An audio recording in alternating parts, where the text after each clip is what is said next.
है। आइए गायत्री मंत्र उच्चारण के साथ हम आज के कार्यक्रम का शुभारंभ करें।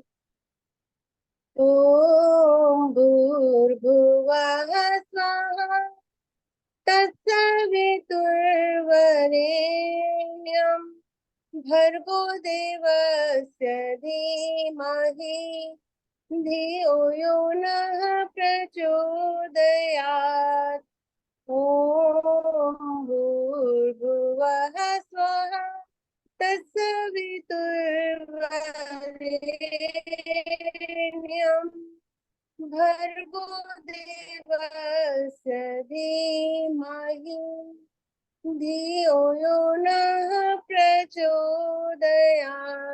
ॐ भूर्भुवः स्वः तत्सवितुर्वरेण्यं भर्गो देवस्य धीमहि धियो यो नः प्रचोदयात्।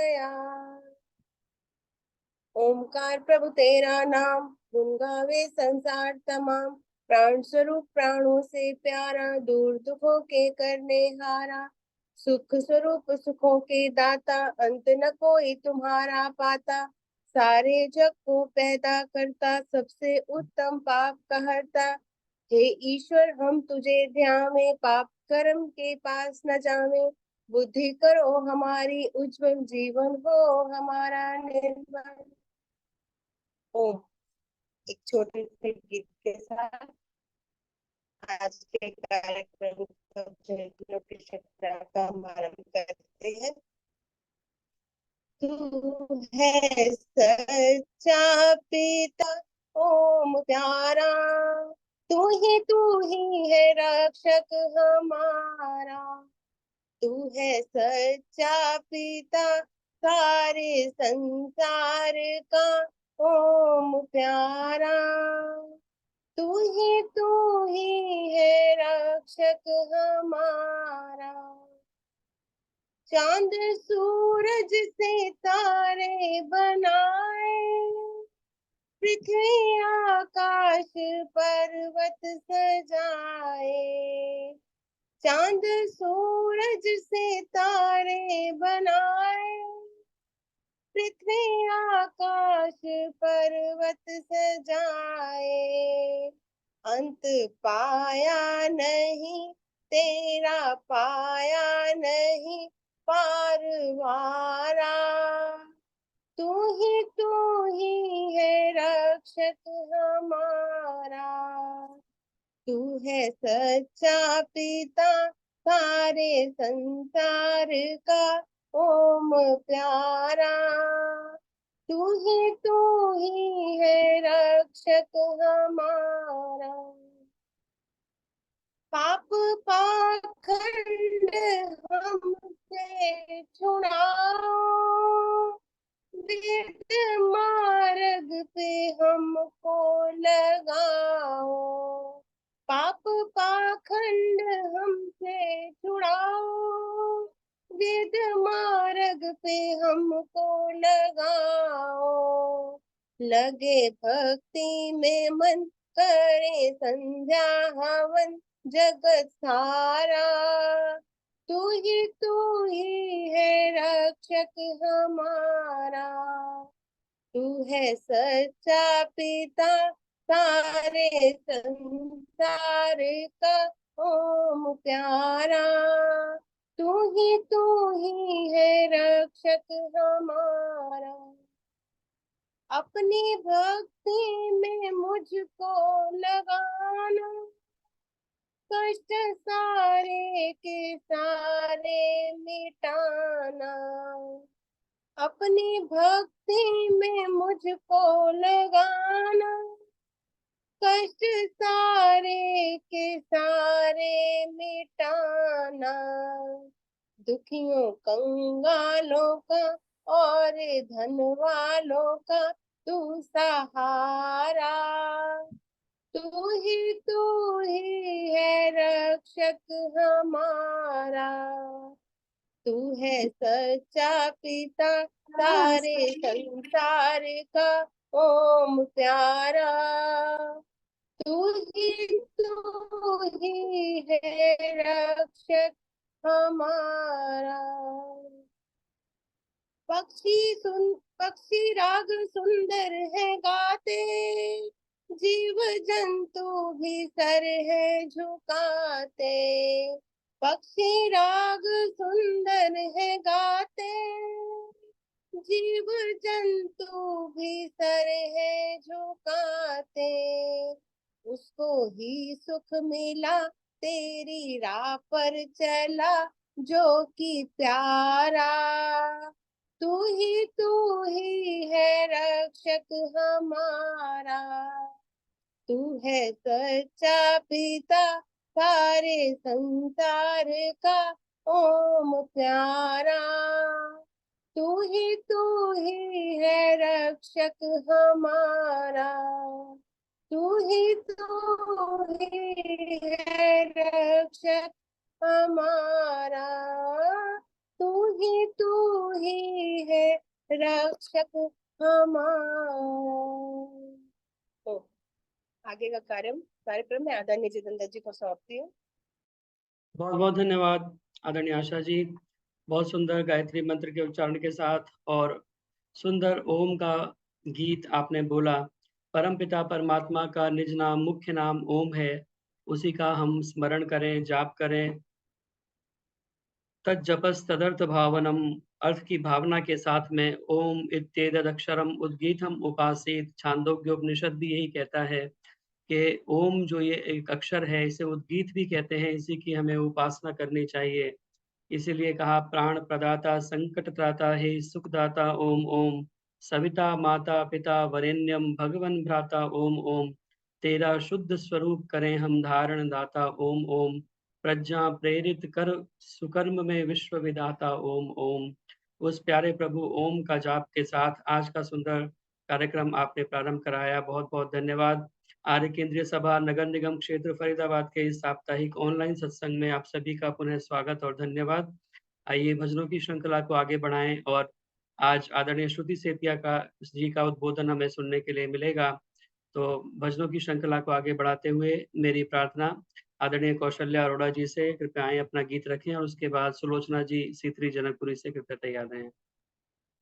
हाँ जी, नमस्ते जी सबको। एक प्रभु भक्ति का भजन।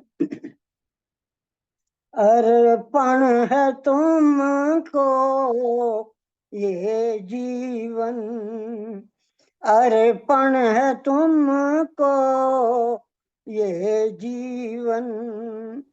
टूटे कभी न, टूटे कभी न मेरी लगन। अर्पण है तुमको ये जीवन। मैं भूल जाऊं पर तुम ना भुलाना, मुझे याद रखना, याद भी आना। रिश्ता ये टूटे ना, तुम मुझसे रूठे ना, हो जाऊं मगन। अर्पण है तुमको ये जीवन। टूटे कभी ना ये, छूटे कभी ना ये मेरी लगन। अर्पण है तुमको ये जीवन। हृदय में तेरे नाम की ज्योत जगाई, मोहिनी मूरत तेरी मन में बसाई। तेरा मेरा रहे नाता, तू ही मेरा पिता माता, तुमको नमन। अर्पण है तुमको ये जीवन। टूटे कभी ना ये, छूटे कभी ना ये मेरी लगन। अर्पण है तुमको ये जीवन। नाम तेरा लगता है मुझको प्यारा, बन गया जीने का मेरा सहारा। थोड़ी दया तू कर दे, दूर अंधियारे कर दे। थोड़ी दया तू कर दे, दूर अंधियारे कर दे। धन्य जन्म अर्पण है तुमको ये जीवन। तुझ बिन मुझको कुछ भी न भाए। करुण पुकार मेरी तुमको बुलाए। दर्शन तेरा हो जाए, मन मेरा नाचे गाए। दर्शन तेरा हो जाए, मन मेरा नाचे गाए। कर लो जतन अर्पण है तुमको ये जीवन। टूटे कभी न ये, छूटे कभी न ये मेरी लगन। अर्पण है तुमको ये जीवन। अर्पण है तुमको ये जीवन। धन्यवाद जी, समय देने के लिए बहुत बहुत धन्यवाद। बहुत बहुत धन्यवाद आदरणीय कौशल्या अरोड़ा जी। बहुत सुंदर भक्ति भावना और समर्पण का गीत आपने बोला। अर्पण है तुझको ये जीवन, ये पूरा जीवन परमपिता परमात्मा को समर्पण अगर हम कर दें वास्तव में, तो इस जीवन का उत्थान हो सकता है। क्योंकि हमारे जीवन का जो उद्देश्य है वो इस जन्म मरण के चक्र से छूटना है, उस मुक्ति की अवस्था को प्राप्त करना है। और अगर हम निस्वार्थ भाव से, निष्काम भाव से उस परमपिता परमात्मा के अर्पण यह सारा सब कुछ कर देते हैं पसारा, तो निश्चित रूप से हमारा कल्याण होगा और ये जीवन मरण का जो चक्र है हमारा निश्चित रूप से छूट जाएगा। बहुत बहुत धन्यवाद सुंदर गीत सुनाने के लिए।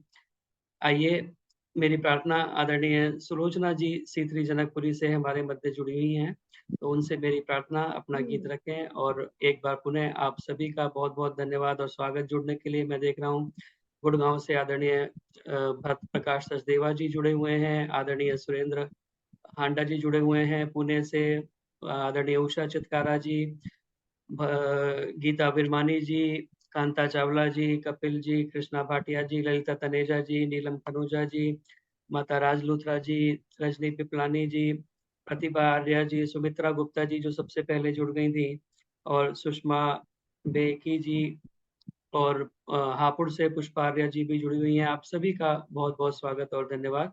आदरणीय सुलोचना जी अपना भजन रखें और इसके पश्चात आदरणीय ललिता तनेजा जी कृपया तैयार रहें गीत के लिए। हाँ जी, सभी को सादर नमस्ते। एक भजन का चांस देना। जी जितेंद्र जी, आज मैं बेटियां पे ना एक कविता बोलूंगी। हाँ जी नमस्ते, हाँ जी, मैं आशा रानी गाजियाबाद से बोल रही थी। समय हो तो देना। जी हाँ जी, सभी को सादर नमस्ते। एक कविता सुना रही हूँ बेटियों पे। ऐसा कोई काम नहीं जो बेटियां ना कर पाई हैं। ऐसा कोई काम नहीं बेटियां ना कर पाई हैं। बेटियां तो आसमान से तारे तोड़कर लाई हैं। बेटी है हमारा धन, क्यों ना उसको स्वीकारे हम। जब जब जब जब लेती है बेटी, जब जब जन्म लेती है बेटी, खुशियां साथ लाती है बेटी। ईश्वर की सौगात है बेटी, सुबह की पहली किरण है बेटी। तारों की शीतल छाया है बेटी, आंगन की चिड़िया है बेटी। त्याग और समर्पण सिखाती है बेटी, नए नए रिश्ते बनाती है बेटी। जिस घर जाए उजाला लाती है बेटी, बार बार याद आती है बेटी। बेटी की कीमत उससे पूछो जिसके पास नहीं है बेटी। बेटी माता पिता की पहचान है, देश का स्वाभिमान है। बेटी को मत समझो भार, जीवन का है ये आधार। खुशियों के फूल खिलाती बेटी, पर आंगन महकाती बेटी। यदि दृष्टि हमें चलानी है, सृष्टि हमें चलानी है, तो कन्या संतान बचानी है। यदि सृष्टि हमें चलानी है तो कन्या संतान बनानी है। धन्यवाद। जतिंदर जी बहुत बहुत धन्यवाद। बहुत मैंने बहुत धन्यवाद। पहली बार पढ़ी थी, मैंने कहा चलो मैं सुना देती हूँ। बहुत बहुत धन्यवाद। आज वास्तव में बेटियां को हम अष्टमी और नवमी मनाते हैं और कंजकों के रूप में बेटियों को पूजते हैं और उनको घर बुला करके भोजन कराते हैं, पूजते हैं। इस प्रकार की परंपरा है। लेकिन वास्तव में बेटियों की जो स्थिति है वो धीरे धीरे दयनीय होती जा रही है। केवल एक दिन बेटियों को पूज लेने से काम बनेगा नहीं। बेटियों को उनका जो वास्तविक, जो उनका अधिकार है, जो वास्तविक उनका स्थान है, वो हमें दिलाना होगा, क्योंकि बिना बेटियों के घर अधूरे होते हैं। इसलिए कहा कि मेहंदी रोली कंगन का श्रृंगार नहीं होता, मेहंदी रोली कंगन का श्रृंगार नहीं होता, रक्षा बंधन भैया दूज का त्योहार नहीं होता। रह जाते हैं वो घर सूने आंगन बनकर, रह जाते हैं वो घर सूने आंगन बनकर, जिस घर में बेटियों का अवतार नहीं होता। तो बहुत सुंदर कविता आपने बेटी के ऊपर सुनाई। बहुत बहुत धन्यवाद सुंदर कविता सुनाने के लिए। और मैंने एक एक ही बार ही बोला है, मैंने कहा टाइम लगेगा हाँ, दो बहुत बार। बहुत अच्छा किया आपने। बहुत बहुत धन्यवाद। मेरी प्रार्थना आदरणीय ललिता तनेजा जी से, कृपया आएं और अपना गीत रखें, आदरणीय ललिता तनेजा जी। और उसके बाद आज श्रुति स्थितिया जी का उद्बोधन 4:30 बजे बीच में होना है। तो ललिता तनेजा जी। सभी को सादर नमस्ते जी। आइए एक मंत्र का पहले अर्थ जो है मैं है गा के करूंगी और समय हुआ तो भजन बोलूंगी साथ में, नहीं तो बता देना जैसे भी हो। ओम त्वं हीनः पिता वसो त्वं माता शतक्रतो बभूविथ अधाते सुम्नमीमहे अधाते सुम्नमीमहे। हे प्रभु सकल जगत पितु माता शतक्रतो फल करम प्रदाता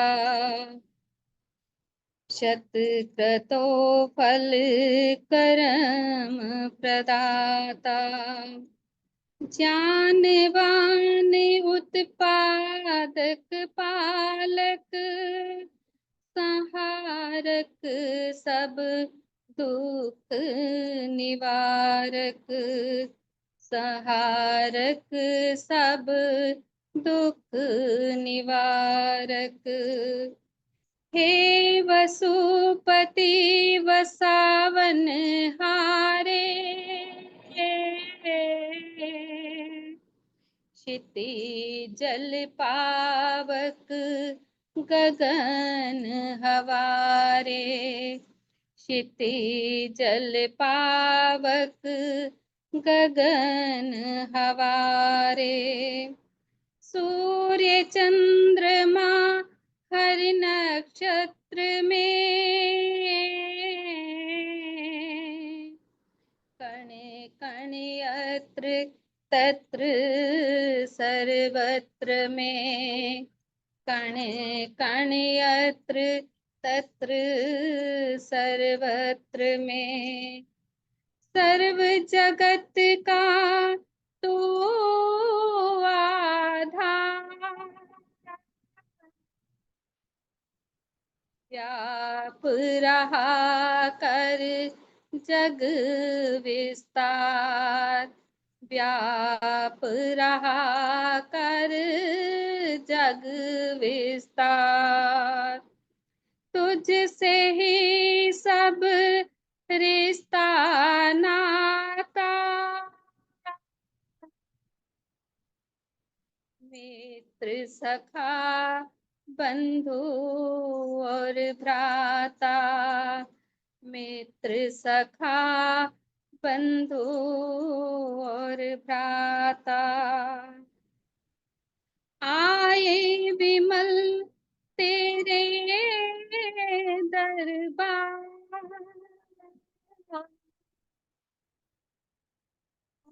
विमल तेरे दरबार, गोद भरो हमको पुचकार, गोद भरो हमको पुचकार। आइए एक छोटा सा गीत रख। वरदाता वरदान मिले, सद्बुद्धि सद्ज्ञान मिले। वरदाता वरदान मिले, सद्बुद्धि सद्ज्ञान मिले। ज्ञान के चक्षु खुल जाए, मन के कलमश धुल जाए। ज्ञान के चक्षु खुल जाए, मन के कलमश धुल जाए। शिव संकल्प उठे मन में, दुर्गुण सारे धुल जाए। संतापों से त्राण मिले, सद्बुद्धि सद्ज्ञान मिले। संतापों से त्राण मिले, सद्बुद्धि सद्ज्ञान मिले। तेरी लगन कभी छूटे ना, प्यार का नाता टूटे ना। तेरी लगन कभी छूटे ना, प्यार का नाता टूटे ना। दुख संकट कितने आए, तेरा दामन छूटे ना। भक्ति रस का पान मिले, सद्बुद्धि सद्ज्ञान मिले। भक्ति रस का पान मिले, सद्बुद्धि सद्ज्ञान मिले। वरदाता वरदान मिले, सद्बुद्धि सद्ज्ञान मिले। तुमको हम रक्षक माने, कण कण में व्यापक जाने। तुमको हम रक्षक माने, कण कण में व्यापक जाने। सब संघर्षों की राहों में, अपना पथ दर्शक माने। जीवन पथ आसान मिले, सद्बुद्धि सद्ज्ञान मिले। जीवन पथ आसान मिले, सद्बुद्धि सद्ज्ञान मिले। वरदाता वरदान मिले, सद्बुद्धि सद्ज्ञान मिले। वैदिक पथ अनुगामी बने, सत्य न्याय के हामी बने। वैदिक पथ अनुगामी बने, सत्य न्याय के हामी बने। यश वैभव भरपूर मिले, सुख ऐश्वर्य के स्वामी बने। दूध पूत धन धान मिले, सद्बुद्धि सद्ज्ञान मिले। दूध पूत धन धान्य मिले, सद्बुद्धि सद ज्ञान मिले। वरदाता वरदान मिले, सद्बुद्धि सद ज्ञान मिले। सद्बुद्धि सद ज्ञान मिले। धन्यवाद जी समय देने के लिए। बहुत बहुत धन्यवाद आदरणीय ललिता तनेजा जी, बहुत मधुर स्वर में बहुत सुंदर प्रार्थना। वरदाता वरदान मिले, सद्बुद्धि सद्ज्ञान मिले, और यही प्रार्थना हम परमपिता परमात्मा से सदा किया करें, क्योंकि जब हमारी बुद्धि सही होगी तो सारे कार्य स्वयं अच्छे हो जाएंगे। कहते हैं कि जहाँ सुमति तहाँ संपत्ति नाना, जहाँ कुमति तहाँ विपत्ति निदाना। जहाँ अच्छी बुद्धि होती है, अच्छी मति होती है, वहाँ पर सारी संपत्तियां स्वयं आ जाती हैं। इसीलिए प्रार्थना वेद मंत्र करता है कि याम मेधाम देव गणा पितरश्च उपासते, तया मामद्य मेधया अग्ने मेधाविनम कुरु। तो इसी प्रकार की सुंदर प्रार्थनाएं हम परमपिता परमात्मा से सदैव किया करें। बहुत बहुत धन्यवाद सुंदर प्रार्थना का गीत बोलने के लिए। आइए, अब समय हो गया है और आदरणीय श्रुति सेतिया जी भी हमारे मध्य उपस्थित हो चुकी हैं। तो एक बार पुनः आप सभी का स्वागत और धन्यवाद इस कार्यक्रम के साथ जुड़ने के लिए। सामान्य निर्देश आप सभी को विदित हैं। कार्यक्रम फेसबुक पर भी लाइव चल रहा है, वहां जाकर भी आप इस कार्यक्रम को देखें। जो फेसबुक के माध्यम से जुड़े हुए हैं उनका भी मैं हार्दिक स्वागत और धन्यवाद करता हूं। बाद में भी यह कार्यक्रम फेसबुक पर अवेलेबल रहता है, वहां जाकर के लाइक करें, कमेंट करें, शेयर करें, ताकि सब लोगों तक यह कार्यक्रम पहुंच सके। स्वेच्छानुसार दान देने के लिए मेरा मोबाइल नंबर है। आइए, अब मैं एक बार स्वागत करने से पूर्व धन्यवाद करूं आदरणीय श्रुति सेतिया जी का, जो कि अपने व्यस्त कार्यक्रमों में से भी बीच में समय निकाल करके हमारे कार्यक्रम को आप समय देती हैं और बहुत सुंदर सुंदर चर्चाएं अपने स्वाध्याय के माध्यम से जो आपको ज्ञान प्राप्त होता रहता है उसे हम तक पहुंचाती रहती हैं।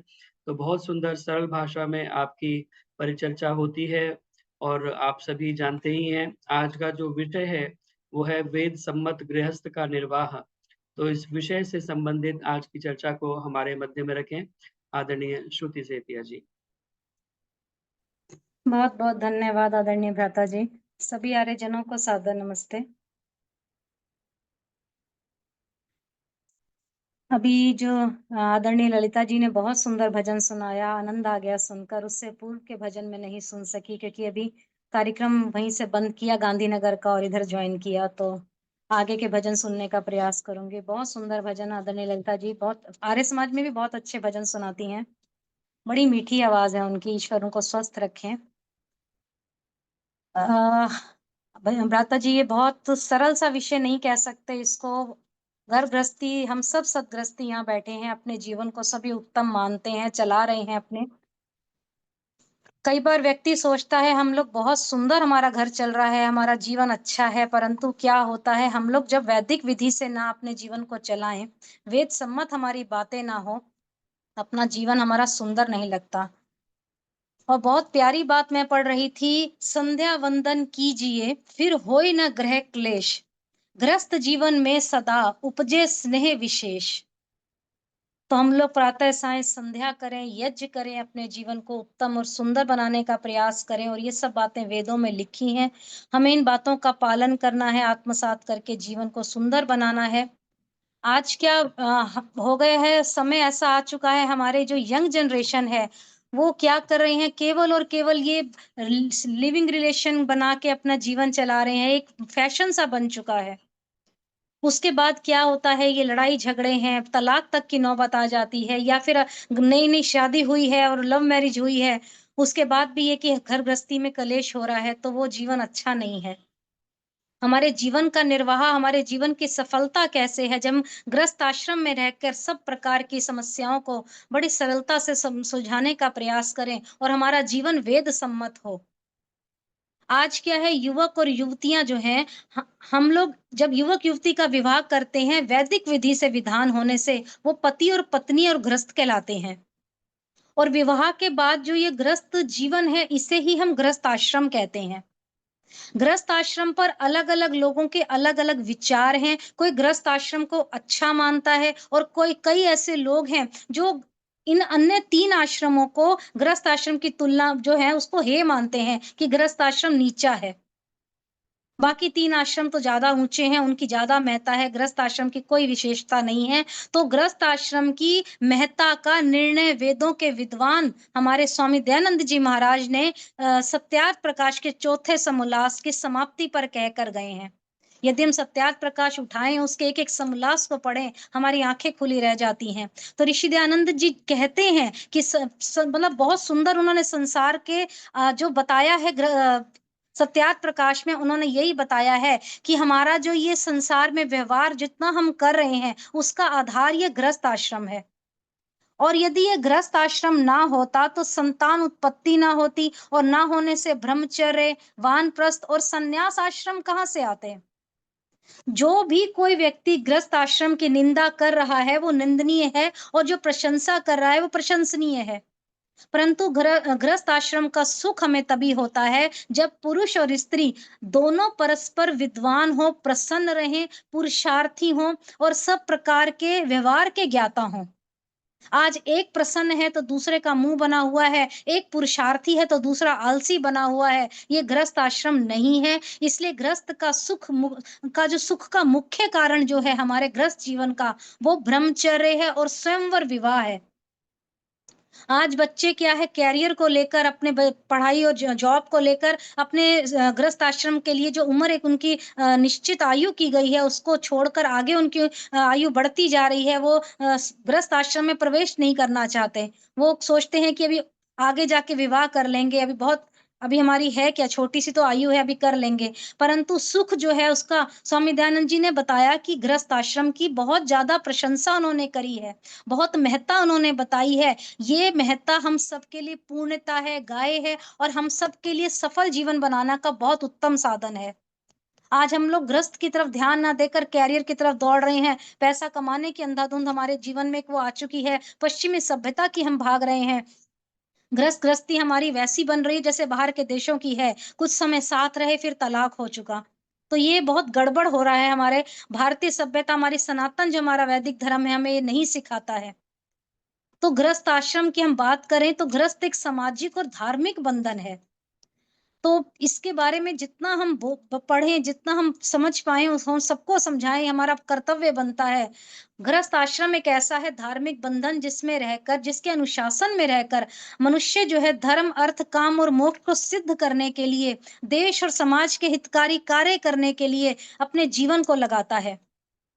समाज कहता है कि वेदानुसार, हमारा जो वेद हम पढ़ते हैं, समाज को वेदानुसार चलाने में हम सहायक हो सकते हैं। और ये सृष्टि का, प्रकृति का क्रम जो है वो कभी अवरुद्ध नहीं होता, रुकता नहीं है। प्रकृति अपने नियम अनुसार चल रही है। मनुष्य सुख भोग रहा है। पुरुष और स्त्री जो है गृहस्थ आश्रम में ऋषि ऋण, देव ऋण और पितृ ऋण से उऋण होते हैं, इसलिए गृहस्थ आश्रम में प्रवेश किया जाता है। देश और समाज की उन्नति भी होती है। वेदोक्त जो बातें हैं, हमारी गृहस्थ आश्रम और विवाह आदि जो व्यवस्थाएं हैं, और परंतु हमारा जीवन वैदिक जीवन होना चाहिए, इसी से गृहस्थ आश्रम की सफलता है। आज हमारा जीवन वैदिक जीवन नहीं रहा। हम लोग कॉम्प्रोमाइज करने के लिए जैसे एक वो साइन कर देते हैं ना अपना, भाई हमें इतने समय इकट्ठे रहना है, उसके बाद का कुछ भरोसा नहीं है। तो ये वेदोक्त बातें नहीं है, ये हमारी गृहस्थ जीवन में प्रवेश के लिए हमारा कोई सही रास्ता नहीं है। इतिहास पर यदि हम दृष्टि डालते हैं तो हम पाते हैं हमारे जो ऋषि मुनि हैं, मर्यादा पुरुषोत्तम श्री रामचंद्र जी हैं, योगेश्वर श्री कृष्ण जी हैं, वो सभी गृहस्थी थे। और उन्होंने क्या, अपने जीवन को अपने इतना संयमित करा, अपनी इंद्रियों को इतना संयमित करा, जैसे कहते हैं ना वेदानुसार उन्होंने अपना जीवन बनाया। तो ऐसे मनुष्य सदगृहस्थी होते हैं, ब्रह्मचारी होते हैं। ये गृहस्थ आश्रम का विधान है। और ऐसा विधान स्वामी दयानंद जी महाराज ने हम सभी को बताया है कि प्रतिदिन हमें 5 महायज्ञ करने हैं। ब्रह्म यज्ञ आप सभी जानते हैं, संध्या करनी है। देव यज्ञ करना है, अपने अग्निहोत्र को करना है, वायु जल को अपने सुंदर बनाना है। और अतिथि यज्ञ करना है, पितृ यज्ञ करना है, माता पिता की सेवा सुषुणा करनी है, समाज की उन्नति में अपना सहयोग देना है। आपके घर जो विद्वान में आते हैं उनके लिए आपने सेवा करनी है। ये सारे जो हमारे को गृहस्थ जीवन के हमारे को एक बताए हैं नियम, हमें वो सब करने हैं। और इसके अतिरिक्त हमारे को बलि वैश्व देव यज्ञ भी अवश्य करना है, क्यों यज्ञ में मनुष्य ना केवल अपने मनुष्यों के प्रति अपितु प्राणियों के प्रति अपितु और जो हमारे सभी जो है हमारे आसपास जो है उन सबके प्रति स्नेह रखता है, ममता रखता है, पूर्ण अहिंसा का व्यवहार हमारे को करना है। ये हम सबके लिए एक माननीय बात है। हम सबको आत्मसात करना है इस जीवन को। हमें 5 प्रकार के यज्ञ करने हैं। इसका अर्थ ये है कि किसी भी प्राणी को आपने बिना किसी कारण आपने कोई हिंसा वाला कार्य नहीं करना। मांसाहार तो बिल्कुल ही निषेध है, मांसाहार नहीं करना। जो व्यक्ति मांसाहार करते हैं वो स्वयं पशुओं की हत्या नहीं करते, अपितु मांसाहार करने वाले व्यक्ति के लिए पशुवध करते हैं। कल एक छोटा सा ऐसा मैं रील देख रही थी, दिल ऐसे दहक गया देखकर। लकड़ियां जल रही हैं, आग बहुत तेज लपटे हैं, उसमें एक व्यक्ति ने आकर एक जिंदा बकरी को उसमें डाल दिया। तो ये कहाँ तक हमारे लिए शर्म की बात है कि हम इस प्रकार का कार्य देख रहे हैं और कोई भी व्यक्ति उसके लिए बोल नहीं रहा। मांसाहार के लिए व्यक्ति क्या क्या कार्य कर रहा है, मूक प्राणियों की भी हत्या कर रहा है। महाभारत काल तक की हम बात करें, पशुओं की हिंसा नहीं होती थी। किसी भी ऐसे ग्रंथ में आप दिखा दीजिए, कहीं कोई संकेत नहीं है, कोई ऐसा अर्थ उनके बारे में नहीं लिखा।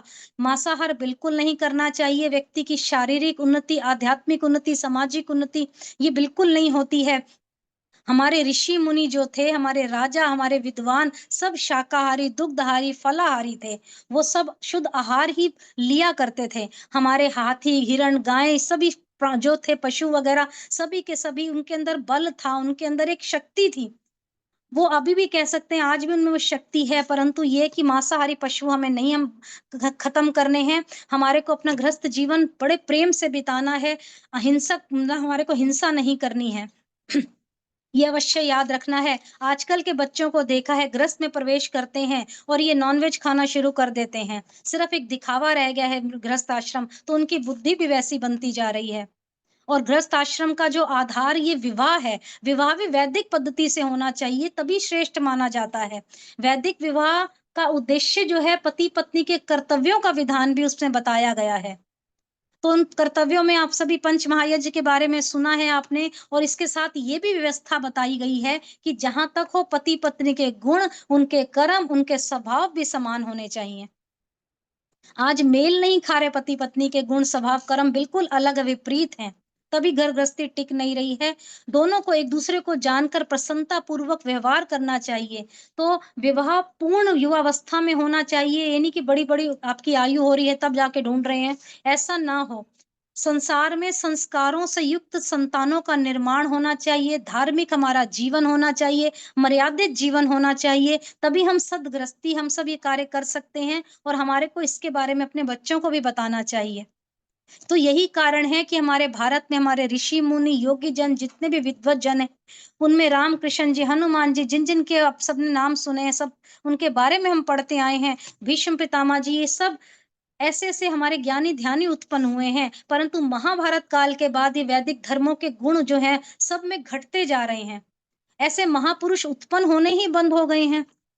यदि स्वामी दयानंद जी महाराज, ये लेखराम जी, गुरुदत्त विद्यार्थी, हंसराज जी, आज ये सरदार पटेल जी, नेताजी सुभाष चंद्र बोस, पंडित राम प्रसाद बिस्मिल, जो आप भगत सिंह आदि आदि जितने जितने महान पुरुष हुए हैं, सब अच्छे अच्छे व्यक्ति हुए हैं। उनके वो पूर्व जन्म के संस्कार थे या इस जन्म की उनकी परिस्थितियां, परिवेश ऐसा था कि उनके गृहस्थ जीवन भी कहते हैं ना वैदिक विधि से युक्त था।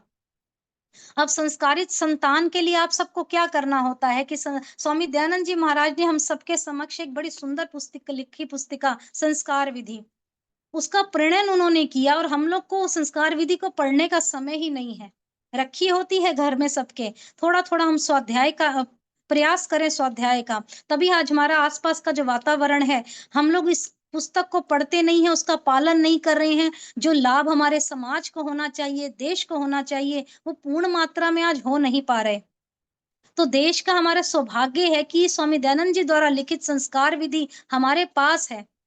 तो कभी ना कभी तो लोग इसका महत्व समझेंगे, इसका पालन करेंगे और इसकी इच्छा के अनुसार अपनी संतान भी उत्पन्न कर सकेंगे। क्यों, ये हमारा वैदिक धर्म जो है, हमारी वैदिक पद्धति जो है, इससे ना केवल हमारे सनातन संस्कृति की रक्षा होगी, अपितु हमारे वैदिक बातों का प्रचार प्रसार भी होगा। तो हम क्यों ना इस कार्य में सहयोग दें, अपने लिखी सुंदर पुस्तकों को पढ़ें, स्वामी जी द्वारा जो हमारे घर में रखी हुई हैं। हम अपने वातावरण को बदलने का प्रयास करें। उन बातों को पढ़कर अपने जीवन में उतारें और अपनी संस्कृति को, अपने देश की रक्षा के लिए अपना सब कुछ न्यौछावर करने की यदि हम बात करते हैं, तो उसके लिए अपने ग्रस्त को सुधारना हमारा सभी का कर्तव्य है। हम सत्यार्थ प्रकाश पढ़ें, संस्कार विधि आदि ग्रंथ को पढ़कर लाभ उठाएं। इसी से हमारे देश का, हमारे समाज का, सबका हित छिपा हुआ है।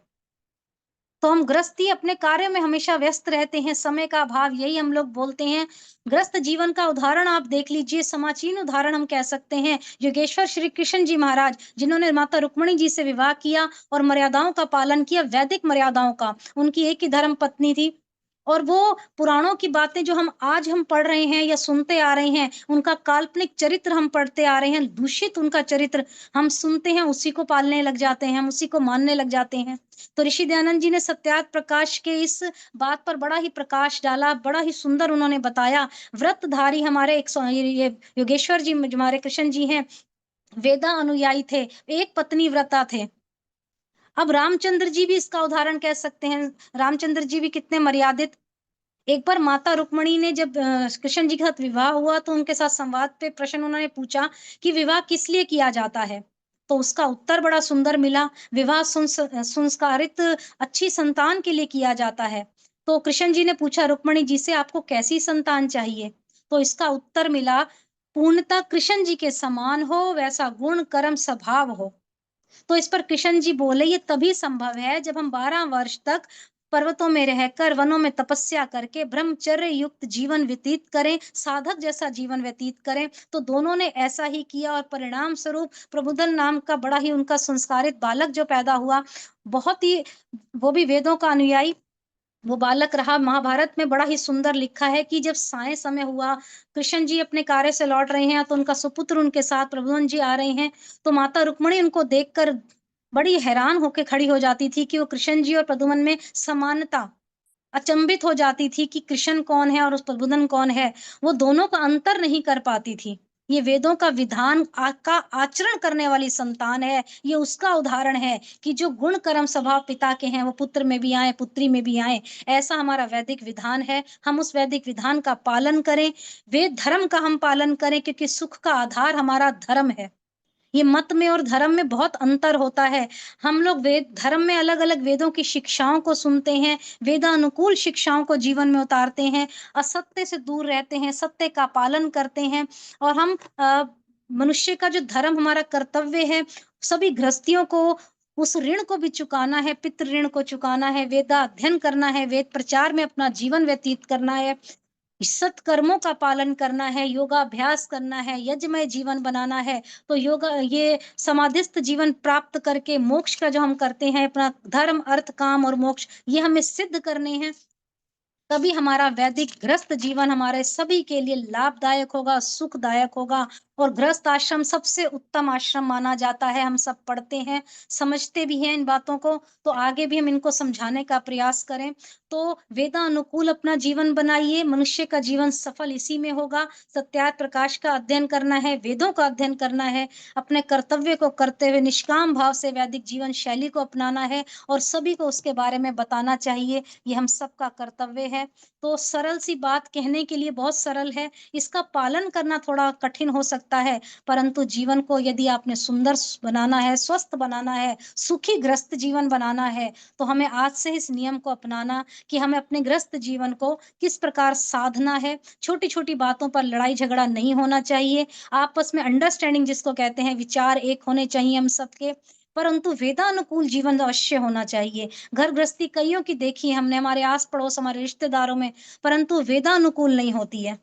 तो हमारा कर्तव्य है कि सर्वप्रथम हम अपने जीवन को वेदानुकूल बनाएं, तभी हम दूसरों को समझा सकते हैं। 2 पंक्तियां कहकर अपनी वाणी को विराम दूंगी, समय तेजी से भाग रहा है। सुखी ग्रस्त की होती बस एक यही निशानी, सुखी गृहस्थी की होती है बस एक यही निशानी, पति को पत्नी राजा समझे, पत्नी को पति रानी हो हो हो हो हो। सुखी गृहस्थी की होती बस एक यही निशानी, पति को पत्नी राजा समझे, पत्नी को पति रानी हो हो हो हो हो हो। एक दूजे के साथ सदा मीठा बोले, ऐसे बोले जो कानों में रस घोले। एक दूजे के साथ सदा मीठा बोले, ऐसे बोले जो कानों में रस घोले। हंस करके मुस्काते मिलना, हर पल प्रेम पुष्प का खिलना। हंस करके मुस्काते मिलना, हर पल प्रेम पुष्प का खिलना। एक दूजे का दुख सुख बांटे, आवे ना परेशानी हो हो हो हो हो। सुखी ग्रस्त की होती है बस एक यही निशानी, पति को पत्नी राजा समझे, पत्नी को पति रानी हो। घर में कोई काम नया अगर करना हो, एक दूजे से ना कोई भी पर्दा हो। घर में कोई काम नया अगर करना हो, एक दूजे से ना कोई भी पर्दा हो। दोनों सलाह मशवरा करना, मिलकर कदम को आगे धरना। दोनों सलाह मशवरा करना, मिलकर कदम को आगे धरना। जो इस नियम को ना माने वो करते हैं नादानी हो ला ला ला ला ला हो हो हो हो। पितरों का सम्मान जहां पर होता है, शुभ आशीष से जीवन धन्य होता है। पितरों का सम्मान जहां पर होता है, शुभ आशीष से जीवन धन्य होता है।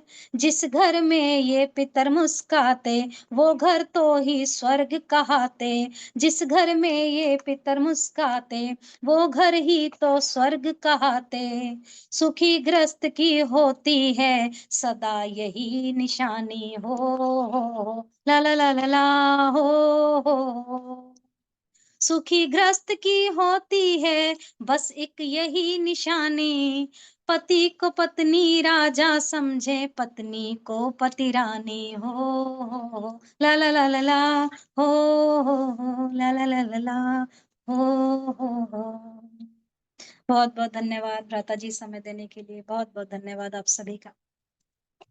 बहुत बहुत धन्यवाद आदरणीय श्रुति सेठिया जी, बहुत सुंदर चर्चा और बहुत अच्छे तरीके से आपने समझाने का प्रयास किया कि वेद संबद्ध गृहस्थ का कैसे निर्वहन करें। मेरा जो कहने का अभिप्राय था सरल का, कि आप कठिन विषयों को भी सरल तरीके से प्रस्तुत करती हैं। विषय निश्चित रूप से सरल नहीं है, बहुत ही जटिल विषय है और सुनने कहने में एक बार की सरल हो भी सकता है, पर निर्वहन करने में बहुत जटिल है। जब हम करने व्यवहार में बैठते हैं तब यह बहुत आसान नहीं होता कि हम अपने ईगो को साइड में रख कर के, अपने अहम को साइड में रख कर के अपने रिश्तों को अच्छे प्रकार से निभा सकें। लेकिन निश्चित रूप से वेद सम्मत जब हम निर्वहन करेंगे गृहस्थ को, तो हमारे गृहस्थ बहुत सुंदर बनेंगे और वास्तव में स्वर्ग जो है वो यहीं पर है, इन्हीं गृहस्थ में है। और कहीं चौथे और सातवें आसमान पर जो स्वर्ग की कल्पना लोगों ने की हुई है, वो कहीं भी स्वर्ग नहीं है। अन्न पुराना घी नया हो सतवंती नार, घर में चपल तुरंग हो स्वर्ग निशानी चार। तो इस प्रकार स्वर्ग के नरक के सभी बहुत सारे लक्षण हमारे शास्त्रों में बताए गए हैं। आपने बहुत सुंदर तरीके से उस चर्चा को रखा और मैंने भी अपना एक वीडियो भी पीछे शेयर किया था ग्रुप्स पे, एक घर का राजा एक घर की रानी। और उसी गीत के दूसरा एक जो है सप्लीमेंट्री गीत आपने सुनाया, बहुत अच्छा। मैंने पहली बार इस गीत को सुना है, तो मैं इसको नोट करूंगा और कहीं ना कहीं सुनाने के लिए बहुत अच्छा गीत रहेगा। बहुत बहुत धन्यवाद सुंदर चर्चा को रखने के लिए और इतना सुंदर गीत सुनाने के लिए। और ये तर्ज भी मुझे बहुत प्रिय है। आदरणीय नरेश दत्त जी ने भी बहुत सुंदर गीत लिखा है इसके ऊपर, पंच महायज्ञ के ऊपर, क्योंकि आपने चर्चा पंच महायज्ञ की भी की। वेद सम्मत गृहस्थ का निर्वहन कैसे होगा, पंच महायज्ञ जब हम करेंगे तो गृहस्थ का निर्वहन होगा। तो कुछ पंक्तियां मैं भी उसकी साथ साथ में सुनाना चाहता हूँ। मुझे याद आ गया वो गीत आपके इस तर्ज पे सुनाने से। तो उसके बाद में मेरी प्रार्थना रहेगी डॉक्टर सुषमा तनेजा जी से, वो आएंगी अपना गीत रखेंगी, और उसके बाद विमल सचदेवा जी भी कृपया एक गीत के लिए तैयार रहेंगे। आइए, नरेश दत्त जी के ने बहुत सुंदर गीत लिखा है। मैं तो पार्क में बैठी हूँ, सैर कर रही हूँ। अच्छा अच्छा, चलिए कोई बात नहीं, डॉक्टर सुषमा तनेजा जी, उसके बाद में फिर अनाउंस कर दूंगा। ऋषि दयानंद ने समझाया 5 यज्ञों का करना, ओ देव दयानंद ने समझाया 5 यज्ञों का करना, दीन दुखी निर्बल लोगों के कष्ट हमेशा हरना। ओ ओ ओ, ओ ब्रह्म यज्ञ मिल करके करना सब प्राणी, इससे होगी शुद्ध हमारी मनवाणी। प्रभु का मुख्य नाम है ओम, क्या भारत अमरीका रोम, सब में रमा हुआ है ईश्वर ध्यान उसी का धरना। ओ ओ ओ, देव दयानंद ने समझाया 5 यज्ञों का करना, दीन दुखी निर्बल लोगों के कष्ट हमेशा हरना। ओ ओ,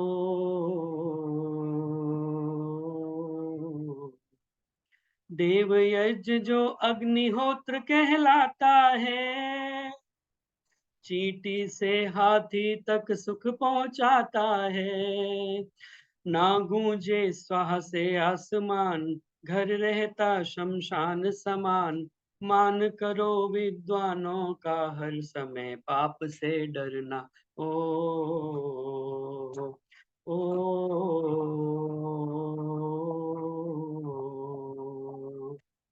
पितृयज्ञ जो मात पिता की है सेवा, बड़ों की सेवा से ही मिलती है मेवा। कर दे सब जीते जी अर्पण, ना कर मरने पर तू तर्पण। कर दे सब जीते जी अर्पण, ना कर मरने पर तू तर्पण। भूखे पेट यदि पिता मरे, मुश्किल है श्राद्ध से भरना। ओ ओ,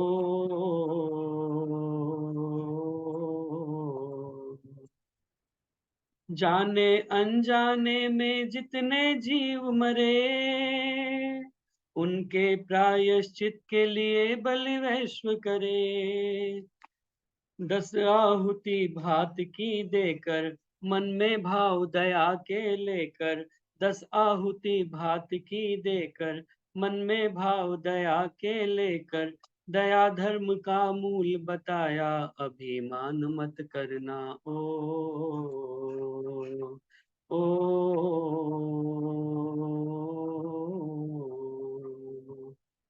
जो भी अतिथि घर पर आए मान करो, गृहस्थी का यह धर्म 5वां ध्यान करो। करना इन्हें यथाशक्ति से, मत विचलित होना भक्ति से। करना इन्हें यथाशक्ति से, मत विचलित होना भक्ति से। करना अच्छे कर्म नरेश, तू पछताएगा वरना। ओ ओ, देव दयानंद ने बतलाया 5 यज्ञों का करना, दीन दुखी निर्बल लोगों के दुख हमेशा हरना। ओ ओ,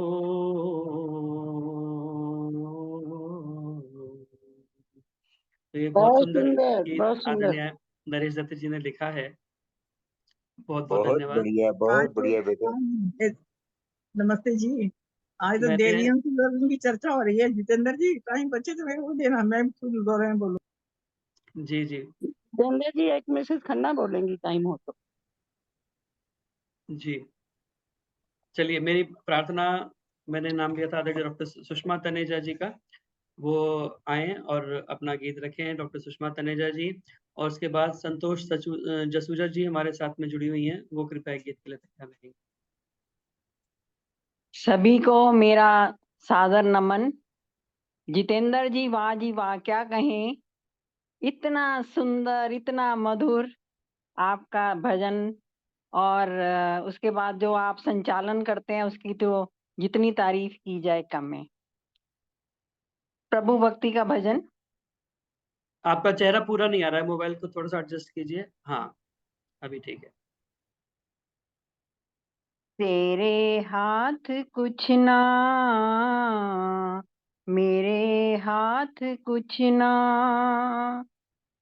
तेरे हाथ कुछ ना, मेरे हाथ कुछ ना, होगा वही जो चाहे विधाता, चाहे विधाता। ये पर्वत ये नदियाँ, ये फल फूल कलियाँ, ये पर्वत ये नदियाँ, ये फल फूल कलियाँ, प्रभु ने बनाई, सुख दुख की गलियाँ, सुंदर जगत को वो है बनाता,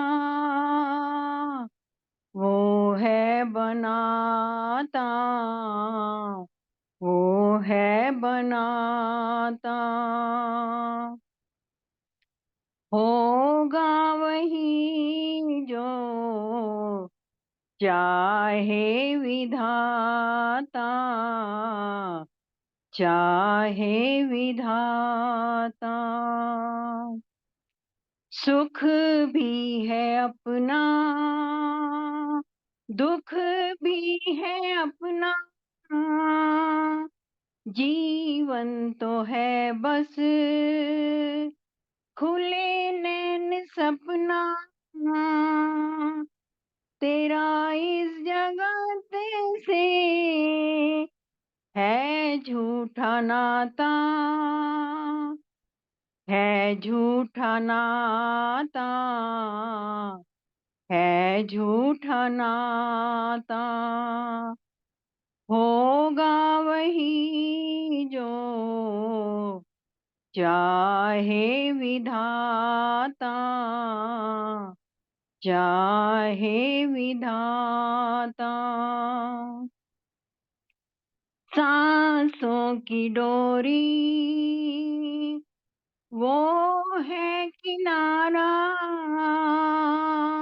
जीवन तो कटता लेके उसका सहारा, शीश नवाए वो ही है दाता, वो ही है दाता, वो ही है दाता। होगा वही जो चाहे विधाता, चाहे विधाता। तेरे हाथ कुछ ना, मेरे हाथ कुछ ना, होगा वही जो चाहे विधाता, चाहे विधाता। धन्यवाद जितेंद्र जी, आपका आभार।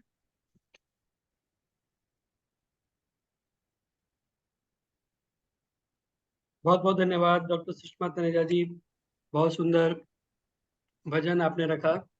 होगा वही जो चाहे विधाता, तेरे हाथ कुछ ना, मेरे हाथ कुछ ना। क्योंकि हम एक बार जो कर्म करते हैं उसके बाद कहते हैं कि जीव कर्म करने में स्वतंत्र है, लेकिन कर्म करने के बाद उसका फल भोगने के लिए फिर वो परतंत्र हो जाता है। तो इसीलिए वो परतंत्रता जो हमारी है, उसी को इस गीत के माध्यम से इस प्रकार से बताया गया है कि हमारे हाथ में फिर उसके बाद कुछ नहीं रह जाता। एक बार जब हम कर्म कर लेते हैं तो उसके बाद जो परमपिता परमात्मा की व्यवस्था है उसके अंतर्गत हमें उसका फल भोगने के लिए विवश होना पड़ता है। तो जो परमपिता परमात्मा चाहते हैं उसके बाद तो फिर वही होता है, क्योंकि परमपिता परमात्मा को जब हम सर्वशक्तिमान कहते हैं, बहुत से लोग कहते हैं कि तेरी इच्छा के बिना हे प्रभु मंगल मूल, पत्ता तक खिलता नहीं, खिले ना कोई फूल। तो प्रभु की इच्छा के बिना कुछ भी संसार में नहीं होता। लेकिन एक विद्वान कहते हैं कि जब प्रभु की इच्छा के बिना कुछ भी नहीं होता तो झूठे की जुबान कैसे हिल जाती है प्रभु की इच्छा के बिना, क्योंकि जीव कर्म करने में स्वतंत्र है। परमपिता परमात्मा ने सबको जीवों को स्वतंत्र बनाया है अपने कर्म करने के लिए। तो परमपिता परमात्मा की सर्वशक्तिमत्ता इसी में है कि उसे अपने कार्यों को करने के लिए किसी की सहायता की आवश्यकता नहीं पड़ती। सर्वशक्तिमान का अर्थ ये नहीं होता कि वो जो चाहे वो करे, क्योंकि उसकी अपनी जो परमपिता परमात्मा चाहे तो उसमें फिर कहेंगे कि परमात्मा अगर कोई ये भी चाहे कि मैं एक अपने जैसा एक और परमात्मा बना दूं तो क्या परमात्मा बना सकता है? तो उत्तर होगा कि नहीं बना सकता। इसीलिए सर्वशक्तिमान का अर्थ यही है कि परमात्मा को अपने कार्यों को करने के लिए किसी की सहायता की आवश्यकता नहीं पड़ती। तो उसी परिप्रेक्ष्य में इस भजन को हमें देखना चाहिए कि जो भी परमपिता परमात्मा की इच्छा होगी वैसा ही हमें परिणाम फिर प्राप्त होगा। कर्म करने के बाद हम उसे फल भोगने में फिर हम स्वतंत्र हो जाते हैं। बहुत बहुत धन्यवाद सुंदर गीत सुनाने के लिए। आइए, मेरी प्रार्थना आदरणीय संतोष जसूजा जी हमारे मध्य उपस्थित हैं, कृपया आएं और अपना भजन रखें। संतोष जसूजा जी। हाँ जी, सबको नमस्ते। और इसके बाद में मिसेस खन्ना जी, तैयार हैं। आवाज आ रही है ना? हाँ जी, आ रही है।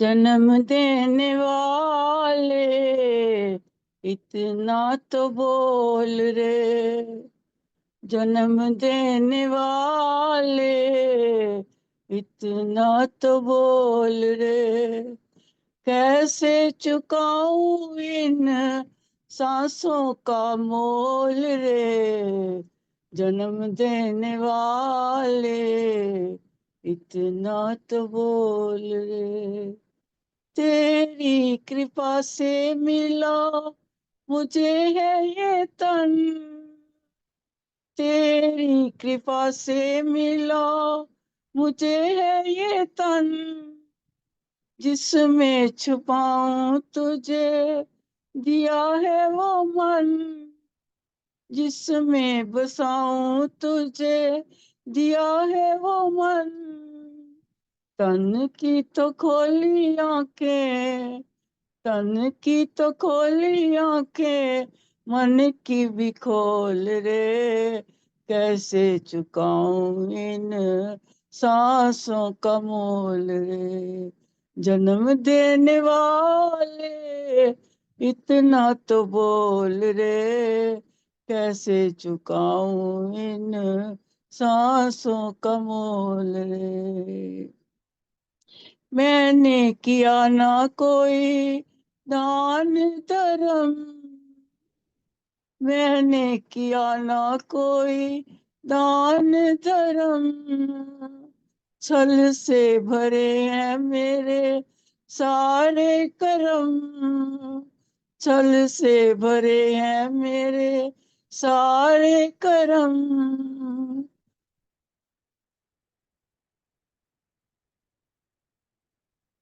मैंने बुलाया तेरा नाम रे। हेलो, आवाज आ रही है? हाँ जी, आ रही है। मैं आवाज आ रही है? आवाज आ रही है, आप आ रही है, भूल आ रही गए। है। नहीं, आवाज नहीं आ रही। आ रही है, आ रही। मैंने किया ना कोई दान धर्म, छल से भरे हैं मेरे सारे कर्म, नाम भुलाया मैंने तेरा अनमोल रे, कैसे चुकाऊं इन सांसों का मोल रे, जन्म देने वाले इतना तो बोल रे, कैसे चुकाऊं इन सांसों का बोल रे।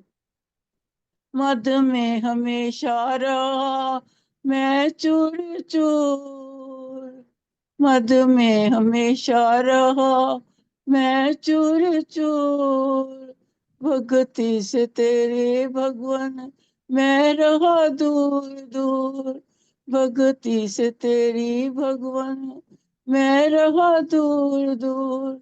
किसी से न बोले मैंने, किसी से न बोले मैंने दो मीठे बोल रे, कैसे चुकाऊं इन सांसों का मोल रे। जन्म देने वाले इतना तो बोल रे, कैसे चुकाऊं इन सांसों का मोल रे। जन्म देने वाले इतना तो बोल रे, कैसे चुकाऊं इन सांसों का मोल रे। बहुत बहुत धन्यवाद जितेंद्र जी, बहुत बहुत धन्यवाद। बहुत बहुत धन्यवाद आदरणीय संतोष जसूजा जी, बहुत सुंदर भावपूर्ण गीत आपने बोला। कैसे चुकाऊं इन श्वासों का मोल रे। निश्चित रूप से परमपिता परमात्मा ने जो अनमोल श्वास हमें दी हैं, उनका मोल चुकाया नहीं जा सकता। और जहां जहां श्वास की आवश्यकता है, वहां वहां परमपिता परमात्मा ने वायु को बहाया है। तो इतनी सुंदर व्यवस्था उस परमपिता परमात्मा ने हमारे जीवों के लिए की है कि उसकी रचना के आगे नतमस्तक होना पड़ता है। उसके एहसान को, उसके जो मोल है, कोई चुकाया नहीं जा सकता जितना परमपिता परमात्मा ने हमें दिया है। कोरोना काल के अंदर हमने देखा, जब श्वासों की समस्या हो गई, लोगों को ऑक्सीजन के सिलेंडर लगाने पड़े और कितने कितने बिल आईसीयू के अंदर हमने इन श्वासों के लिए चुकाए। लेकिन परमपिता परमात्मा ने सब कुछ बिना किसी मोल के हमें उपलब्ध कराया है। तो उस परमपिता परमात्मा का वास्तव में मोल चुकाया नहीं जा सकता, जितनी श्वासें उस परमपिता परमात्मा ने हमें दी हैं। तो बहुत सुंदर गीत आपने सुनाया, बहुत बहुत धन्यवाद सुंदर गीत सुनाने के लिए। मेरी प्रार्थना, मिसेस खन्ना मुझे पता नहीं किस नाम से जुड़ी हुई हैं, मिसेस खन्ना अपना भजन रखें। मेरे और साथ उसके ही हैं। बाद, अच्छा आपके साथ हैं, ठीक है। हाँ जी। हाँ, मेरी प्रार्थना उसके बाद में आशा जी जो गाजियाबाद से जुड़ी हुई हैं, वो बार बार कहती हैं, लेकिन मैं उन्हें समय नहीं दे पाता। आशा रानी गाजियाबाद से इसके बाद तैयार रहेंगी। मेरा कैमरा ठीक नहीं है, ऐसी वॉइस कैमरा ऑन नहीं हो पा रहा है? नहीं, ठीक नहीं है। चलिए कोई बात नहीं, ऐसे बोल दीजिए। तू ही इष्ट मेरा, तू ही देवता है, तू ही इष्ट मेरा, तू ही देवता है, ए तू ही मेरा बंधु है, तू ही सखा है, तू ही मेरा बंधु है, तू ही सखा है। जहालत से हम तुझको देखें न देखें, जहालत से हम तुझको देखें न देखें, मगर तू हमें हर घड़ी देखता है, मगर तू हमें हर घड़ी देखता है। तू ही इष्ट मेरा, तू ही देवता है, ए तू ही मेरा बंधु है, तू ही सखा है। जरा कोई इस जाने वाले से पूछे, जरा कोई इस जाने वाले से पूछे, अरे तू आया कहाँ से, किधर जा रहा है, तू आया कहाँ से, किधर जा रहा है। बहुत कोशिशें की, बहुत सर खपाया, बहुत कोशिशें की, बहुत सर खपाया, अरे समझ में ना आया कि संसार क्या है, समझ में ना आया कि संसार क्या है। वक्त है अगर दर्द में अहले दुनिया, वक्त है अगर दर्द में अहले दुनिया, तू दिल में है और दर्द दिल की दवा है। तू दिल में है और दर्द दिल की दवा है। तू ही इष्ट मेरा, तू ही देवता है। ए तू ही मेरा बंधु है, तू ही सखा है। पता पत्ता पत्ता तेरा दे रहा है। पता पत्ता पत्ता तेरा दे रहा है। अरे सरासर गलत है कि तू लापता है। सरासर गलत है कि तू लापता है। तू ही इष्ट मेरा, तू ही देवता है। ए तू ही मेरा बंधु है, तू ही सखा है। तू ही मेरा बंधु है, तू ही सखा है। थैंक यू आपको टाइम देने मेरे को। बहुत बहुत धन्यवाद आदरणीय मिसेस खन्ना जी। बहुत सुंदर तरीके से आपने सुनाया और बहुत पुराना गीत भी है। मुझे स्मरण नहीं आ रहा कि किसने लिखा है, लेकिन ये बहुत पुराना गीत है और बहुत सुंदर शब्द इसमें प्रयोग किए गए हैं। सरासर गलत है कि तू लापता है। फकत ने लिखा है, फकत। हैं जी? फकत फकत। उर्दू के कवि थे। फकत कोई उर्दू के कवि है। मैंने पढ़ा है किसी पुरानी किताब में ये, और बहुत ही सुंदर तरीके से उन्होंने बताया कि सरासर गलत है कि तू लापता है। पत्ते पत्ते में परमपिता परमात्मा मौजूद है। ईशावास्यम इदम सर्वम यत् किंच जगत्याम जगत। तो उस परमपिता परमात्मा को अगर हम देखना चाहें तो संसार के कण कण में वो विराजमान है। नहीं कर आंख से देखा तुझे तो क्या हुआ रब, तेरा होना बताता है नजारा तेरी कुदरत का। परमपिता परमात्मा को अगर देखना चाहे तो इस संसार की सुंदर व्यवस्था को हम देख सकते हैं, और उससे हमें पता चलता है कि अगर कोई व्यवस्था है तो उसका व्यवस्थापक होना भी आवश्यक है। तो इसलिए परमपिता परमात्मा वो इसका बनाने वाला रचनाकार है, सुंदर रचनाकार जिसने सारे संसार को बनाया है। बहुत बहुत धन्यवाद सुंदर गीत सुनाने के लिए। मेरी प्रार्थना आदरणीय आशा जी गाजियाबाद से कृपया आए और अपना भजन रखें। और मैं देख रहा हूँ मिथिलेश जी भी जुड़ी हुई हैं आज। ये मुझे पता नहीं कहाँ से हैं, क्योंकि आज पहली बार मैं इनको अपने कार्यक्रम में देख रहा हूँ। तो मिथिलेश जी, आप भी गीत बोलना चाहेंगे? धन्यवाद जी, सबको सादर नमस्ते। जी आशा जी। आशा जी के बाद माता जान, राजमित्रा जी अपनी कविता रखेंगे। आवाज आ रही है मेरी? हाँ जी, आ रही है। इस आलीशान मकान का क्या देते हो आप किराया? इस आलीशान मकान का क्या देते हो आप किराया? 5 पत का महल बनाया, कारीगर ने खूब सजाया। कल तुझे भी बहुत लगाए, सुंदर रूप दिखाया। इस आलीशान मकान का क्या देते हो आप किराया? इस महल में 10 दरवाजे, ऊपर कलश कबूरा साजे। अनदनाद भी निछ दिन बाजे, सुंदर राग सुनाया। इस आलीशान मकान का क्या देते आप किराया? इस आलीशान मकान का प्राण अपान का पंखा हिलता, ज्ञान का दीपक निश दिन जलता। 5 पत की लगी कचहरी, पल पल न्याय कराया। इस आलीशान मकान का क्या देते आप किराया? इस आलीशान मकान का मक्का के मालिक को नहीं जाना, मूर्ख मन में हुआ दीवाना। रिता हुआ तेरा यहाँ ही आना, फिक्र है तेरी काया। क्या इस आलीशान मकान का क्या देते आप किराया?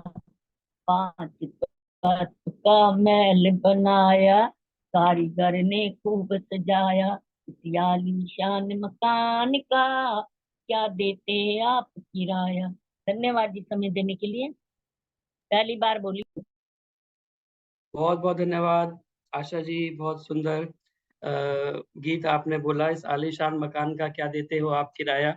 और जैसा कि हम चर्चा भी कर रहे थे कि परमपिता परमात्मा ने ये सब व्यवस्था हमारे लिए बना करके दी है। प्रत्येक व्यक्ति को, प्रत्येक जीव को जहाँ पर श्वास की आवश्यकता है, वहाँ पर वायु उसने पहुँचाई है। और इतना सुंदर शरीर हमारा ये बना करके दिया है, इस सुंदर शरीर का हम क्या किराया उस परमपिता परमात्मा को देते हैं, क्योंकि ये परमपिता परमात्मा किसी चीज़ का कोई किराया नहीं लेता। सारी व्यवस्थाएँ हमारे लिए उसने फ्री में उपलब्ध कराई हैं, जो आवश्यक वस्तुएँ हैं। तो उस परमपिता परमात्मा को हम कोई किराया ना देते हैं, ना दे सकते हैं, क्योंकि इतनी सुंदर व्यवस्था उसने की है। अगर एक भी जो जोड़ है हमारे शरीर का वो काम करना बंद कर दे, तो उसकी वजह से हमें कितनी परेशानी अनुभव करनी पड़ेगी। एक-एक वस्तु को, एक-एक अवयव को अगर हम देखें, ये आँख इतनी सुंदर बनाई है। कोई अगर कहे कि भई तुम 1 करोड़ रुपया ले लो और मुझे अपनी दोनों आँखें दे दो, तो कोई व्यक्ति देने के लिए तैयार नहीं होगा। अगर कोई कहे कि मेरे से 1 करोड़ रुपए ले लो, मेरे को अपने दोनों हाथ दे दो, तो कौन व्यक्ति देने के लिए तैयार होगा? तो इस तरह से अपने शरीर का अगर हम देखें, तो पूरे शरीर का मूल्य इतना ज़्यादा है कि जिसको करोड़ों में भी कहा नहीं जा सकता।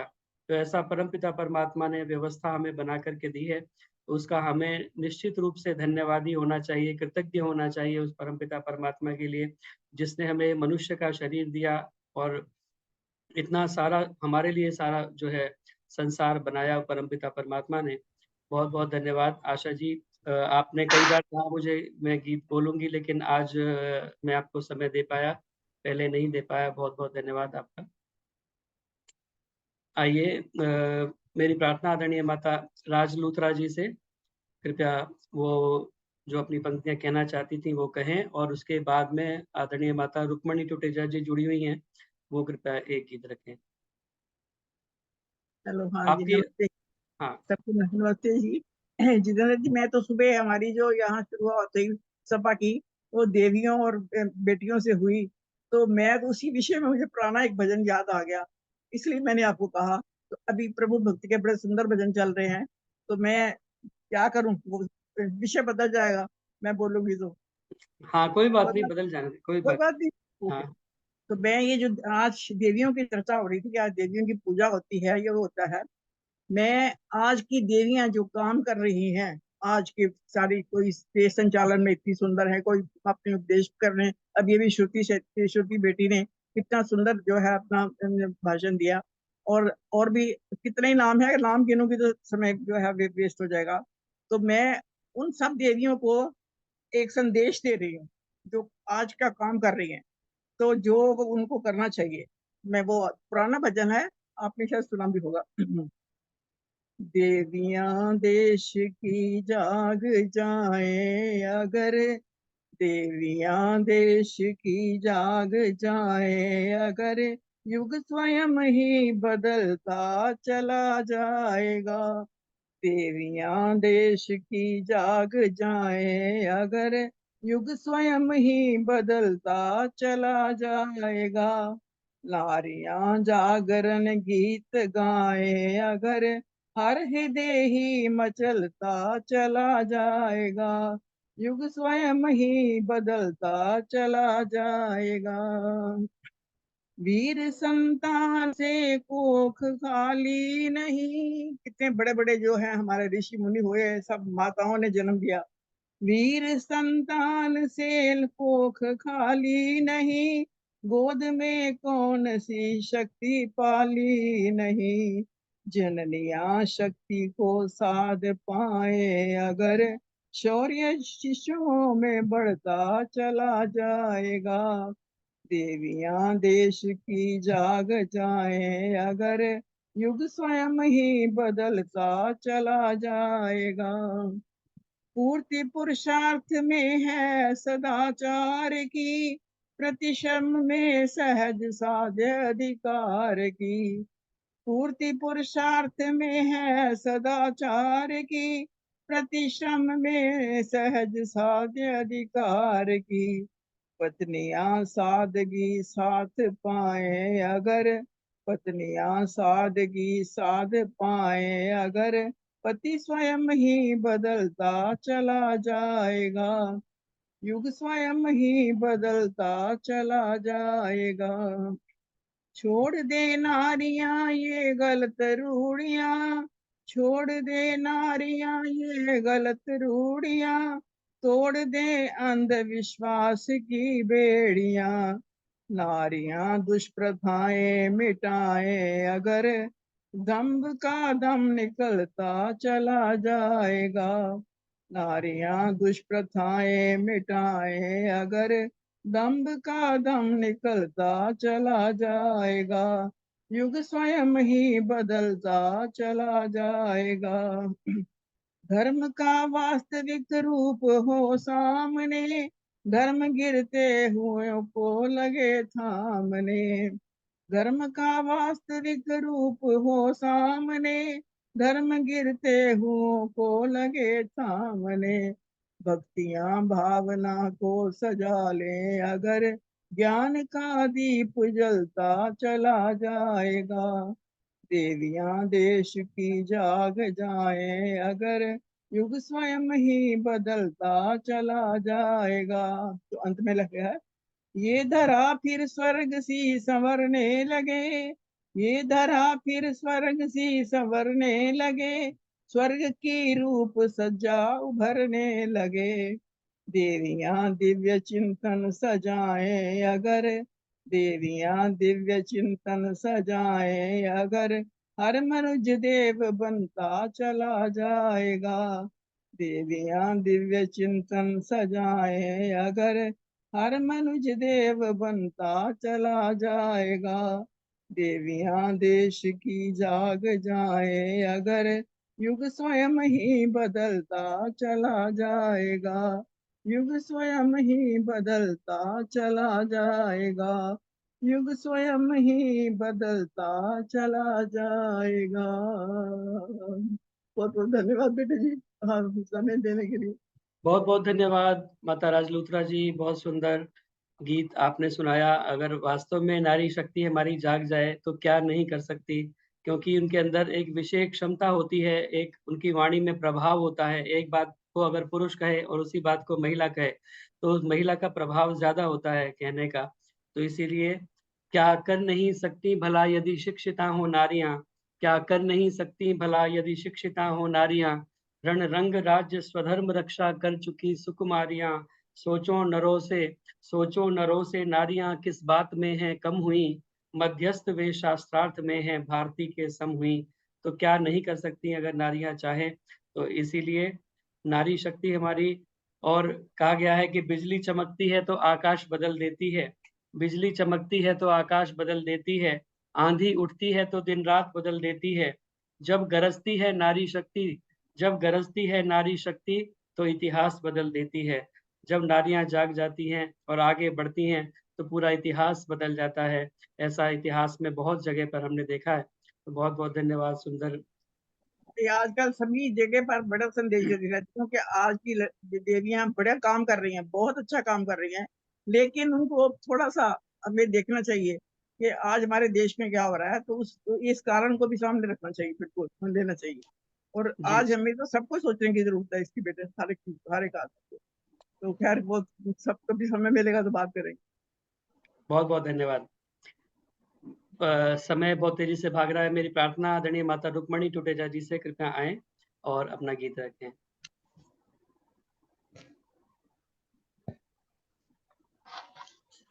ओ गायत्री माँ का भजन बोल रही हूँ। हे गायत्री माता मुझे, मेरी आवाज आ रही है? आ रही है, आ रही है, आ रही है, आ रही है। हाँ मैंने कहा फोटो गायब हो गया, आवाज भी गायब नहीं, हो फोटो भी आ रही है, आवाज भी आ रही है। गई। हे गायत्री माता तुझको लाखों प्रणाम, तुझको लाखों प्रणाम। सुखदा वरदा माता तुझको लाखों प्रणाम, तुझको लाखों प्रणाम। जो कोई तेरे दर पे आता, जो कोई तेरे दर पे आता, बिन मांगे सब कुछ पा जाता, बिन मांगे सब कुछ पा जाता। सुख घनेरे पाता तुझको लाखों प्रणाम, तुझको करोड़ों प्रणाम। सुखदा वरदा माता तुझको लाखों प्रणाम। जो कोई जपता तेरा जाप, जो कोई जपता तेरा जाप, तो उसका कटता सकल संताप, उसका कटता सकल संताप। शांति दैनी माता तुझको लाखों प्रणाम, शांति दैनी माता तुझको लाखों प्रणाम, तुझको करोड़ों प्रणाम। जिसने लिया तेरा सहारा, कभी न फिरता मारा मारा। जिसने लिया है तेरा सहारा, कभी न फिरता मारा मारा।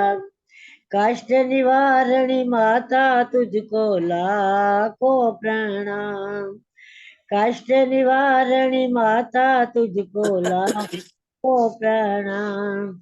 सुखदा वरदा माता तुझको लाखों प्रणाम, तुझको करोड़ों प्रणाम।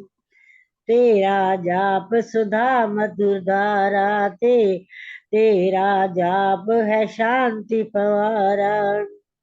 तेरा जाप सुधा मधुर धारा, तेरा जाप शांति फवारा। मोक्ष धाम पर दाता तुझको लाखों प्रणाम, मोक्ष धाम पर दाता तुझको लाखों प्रणाम, तुझको करोड़ों प्रणाम।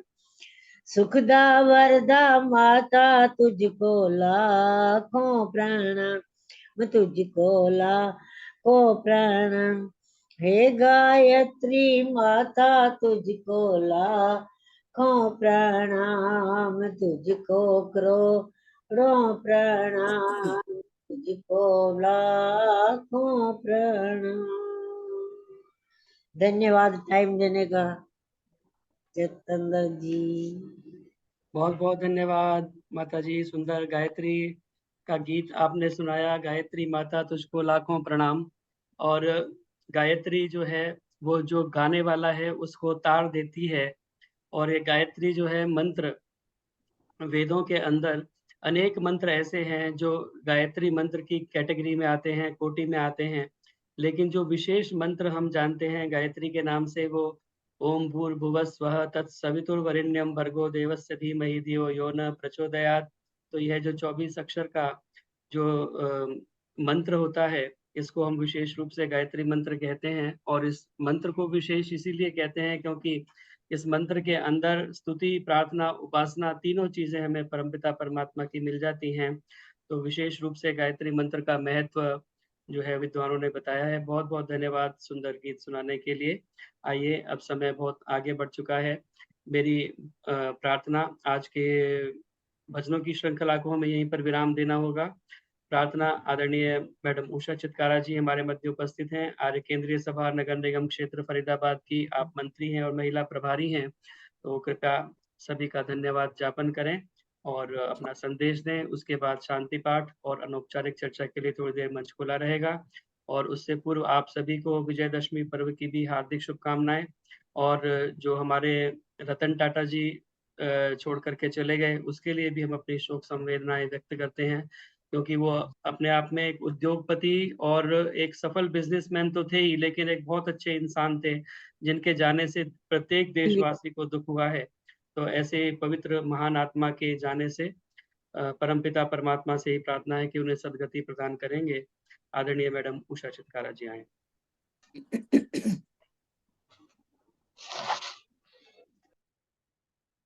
सभी को सादर नमस्ते। Am I audible? सुनाई दे रहा है? यस। हमने बहुत सुंदर भजन सुने, सारे ईश्वर स्तुति, प्रार्थना, उपासना के भजन थे। बहुत आनंद आया सुनने में। और फिर श्रुति जी का हमने प्रवचन सुना कि कैसे वेदों के आधार पर गृहस्थ जीवन को जिया जाए। परंतु सुनने वाले सभी वो थे जो तकरीबन गृहस्थ जीवन पार कर चुके हैं और वानप्रस्थी बन चुके हैं। तो मैं ऐसी आशा करती हूँ कि जिन्होंने भी सुना है वो ये संदेश अपने यंग बच्चों को देंगे, यंग लड़कियां और लड़कों को देंगे, बेटा और बेटियों को देंगे, ताकि वो अपना गृहस्थ जीवन उसी तरीके से जी सके। सच बात तो ये है, उनके पास सुनने का टाइम भी नहीं है, और अगर वो सुन लें तो गनीमत है, सुन लें और इस पे अमल कर लें तो बहुत अच्छा है। क्योंकि फिर मैं इसको जोड़ देती हूँ, अभी अभी माता जी ने एक बड़ा सुंदर नारियों पे भजन बोला कि नारी चाहे तो सब कुछ कर सकती है। तो कहते भी हैं माता निर्माता भवती, और श्रुति जी ने बताया अपने प्रवचन में कि लड़कियां राइट एज पर शादी नहीं करती, इंतजार करती रहती है, पढ़ती रहती है। खैर, पढ़ना तो बहुत अच्छा है, शादी सब कुछ नहीं है, तो पढ़ना तो चाहिए, बहुत पढ़ना चाहिए। और हमारे वेदों में तो लिखा हुआ है कि शादी का समय जितना आगे बढ़ता जाए उतना ही ब्रह्मचर्य पक्का होता है और संतान उतनी अच्छी होती है। भगवान कृष्ण ने राइट उम्र में शादी करके भी उसके बाद 12 साल तक उन्होंने वो किया अपना ब्रह्मचर्य का पालन किया, और उसके बाद एक संतान उत्पत्ति की। तो मतलब तो कहने का ये है कि जो भी गृहस्थी बने वो गृहस्थ के मतलब को अच्छे से समझे और अपनी रिस्पॉन्सिबिलिटीज को पूरा निभाए। उसमें अभी अभी जितेंद्र जी भी बता रहे थे कि औरत की बात, लेडी की बात, आई मीन स्त्री की बात ज्यादा सुनी जाती है, शायद आदमी की नहीं सुनी जाती है। ऐसा तो नहीं है, लेकिन फिर भी कोई बात नहीं, it's a compliment to ladies, इन्होंने कहा है। तो हम जो प्रार्थना करते हैं उसमें भी ये आता है कि मतलब आधार है स्त्रियां हमारे विश्व की, हमारे धर्म की, हमारे नेशन की। आता है ना, ब्राह्मण यजमान पुत्र हो में, और आधार राष्ट्र की हो नारी सुभग आधार सदाई। राष्ट्र की हो नारी सुभग सदाई। तो ये नारी सुभग सदाई ये तो होनी ही चाहिए। नारियां अगर अच्छी होंगी तो संतान को वो गाइड कर सकेंगी। आजकल जो संतान है वो बड़ी परवर्टेड रास्ते पे चल रही है। मोस्ट ऑफ द चिल्ड्रन तो पढ़ लेते हैं, सब कुछ पढ़ लेते हैं, क्योंकि उनको ये मॉरल एजुकेशन नहीं है, क्योंकि उनको ये शिक्षा नहीं है कि लाइफ की रियल वैल्यूज क्या है। विद्या को ग्रहण कर रहे हैं, लेकिन हमारे वैदिक नॉलेज में, उपनिषदों की लैंग्वेज में हम अविद्या को धारण कर रहे हैं। इसका मतलब ये नहीं कि विद्या ग्रहण ना करें, विद्या ग्रहण करें, लेकिन उसके साथ साथ ये जो विद्या है इसको अविद्या का रूप ना दें, इसको वास्तविक रूप में विद्या का रूप देके जीवन को ठीक तरीके से चलाएं। तब तो वो पढ़ाई का फायदा है। पढ़ाई का बहुत स्कोप है, पढ़ना तो बहुत अच्छी बात है, और पढ़ते ही रहना चाहिए, लड़कियों को भी लड़कों को भी, और दिल से पढ़ना चाहिए, दिल दिमाग उसी में लगा के, विद सिंगल माइंडेड डिवोशन। मेरे बच्चे जब 12वीं के बाद इंजीनियरिंग कॉलेजेस में गए तो मेरे हस्बैंड उनसे जब बात करते थे ना तो कहते थे कि बच्चे सिंगल माइंडेड डिवोशन से पढ़ना। तो मुझे ये 3 वर्ड याद हैं अभी भी। वो तो बच्चे जब पढ़ के आए तो मैंने पूछा, बेटा सिंगल माइंडेड डिवोशन से पढ़ लिया? तो मतलब ये एक आधारभूत प्रिंसिपल है कि जो काम करो उसमें पूरा मन लगाओ, उसमें पूरी बुद्धि लगाओ, उसमें पूरी शरीर की एनर्जी लगाओ। हम कहते हैं ना हमारा ध्यान नहीं लगता, क्योंकि हमारा ध्यान एक जगह पर होता ही नहीं, हमारा तो ध्यान 36 जगह पर होता है। तो आओ हम कुछ बड़े बड़े लोगों से भी कुछ सीखें। श्रुति जी ने जो कहा है वो हम संदेश अपनी संतान तक पहुंचाएं, और संतानों को आगे संतान ने जो है वो अच्छी तरह से पाल सकें, बच्चे अच्छे पल सकें, और भारत का जो निर्माण है वो रतन टाटा जैसे युवकों से हो। अब रतन टाटा को हम कॉम्प्लीमेंट देते ही देते हैं। एक बड़ी महान हस्ती हमारे बीच में से चली गई। He was a legend in himself, अपने आप में एक वो पूरी कहानी थे। उनकी पर्सनैलिटी परफेक्ट थी। और किसी ने एक उनकी पर्सनल इंटरव्यू में पूछा कि आपने शादी क्यों नहीं की? तो उन्होंने कहा कि सच्ची बात तो ये है, काफी लोग क्यूरियस होंगे इस बात में, क्योंकि अखबारों में भी आपने पढ़ लिया, टेलीविजन पे देख लिया, लेकिन ये बात किसी ने नहीं खोली। एक पर्सनल इंटरव्यू में उन्होंने बताया कि मैं 4 बार मैंने प्यार किया है, लेकिन मैं उसको कमिटमेंट करने के लिए मैं मतलब थोड़ा सा पीछे हट गया। तो क्योंकि गृहस्थ की बहुत रिस्पॉन्सिबिलिटीज है। He was Parsi by birth. तो उनका जो अंतिम संस्कार हुआ वो भी पारसी तरीके से हुआ। उनके फादर ने मैरिजेस की हुई थी, तो वो उनकी हाफ सिस्टर और ये और हाफ ब्रदर वो भी दिखाए हुए हैं। और उनका जो एक रियल ब्रदर था, रियल तो नहीं था, वो भी हाफ ब्रदर है, नियोल, जो अब चेयरमैन बना है टाटा ग्रुप्स का, उसको घोषित कर दिया गया है। तो देखो इन्होंने शादी नहीं की, गृहस्थी नहीं की, बच्चे नहीं किए, लेकिन फिर भी एक ऐसी अपने राष्ट्र को एक ऐसा वो साइन देके गए, एक ऐसा गिफ्ट देकर गए कि मतलब उनका अगर वो देखोगे उन्होंने कौन सा फील्ड छोड़ा है जिसमें एंटर नहीं किया। वो चाहे वो चाय पत्ती का हो, चाहे वो टीसीएस हो, टाटा कंसल्टेंसी सर्विसेज की जो कंपनी चल रही है, चाहे वो कार बनाने की हो, चाहे वो टाटा स्टील है, मतलब ये टाइटन की घड़ियां हैं और ये टाइटन का ये सोने की दुकानें हैं। मतलब कौन सा फील्ड उन्होंने नहीं छोड़ा, कौन सा नहीं, मतलब हर फील्ड में उन्होंने एंटर किया और हर फील्ड में अपने आप को सुप्रीम सिद्ध किया। उन्होंने कहा कि I was not made for politics, politics मेरा फील्ड नहीं है, मैं मतलब लोगों की उन्नति देखना चाहता हूँ। अपने भारत राष्ट्र को, पारसी होते हुए भी भारत को वो भारत माँ कहते थे और इसीलिए वो भारत रत्न भी हैं। और उनको भारत रत्न से पहले भी एक पुरस्कार मिल चुका है, लेकिन अब उनको और एक पुरस्कार महाराष्ट्र की सरकार ने फैसला किया देने के लिए।